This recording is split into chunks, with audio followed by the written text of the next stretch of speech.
So these are the face masks which anybody who has a 3D printer like in their homes or in the adult tinkering labs in schools and colleges can manufacture the face mask. Yeah, and this is a standard cotton which you can get anywhere, which is easily available.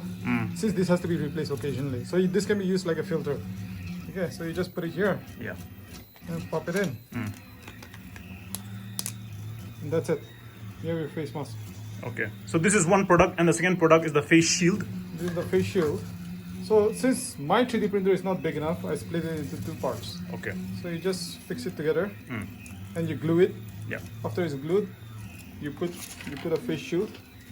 This can be right now you're using a file cover. Right now I'm just using a file cover, but you can use a X-ray material. Also, you can use this. You can put it in your face for doctors and nurses while treating the patients. Faces.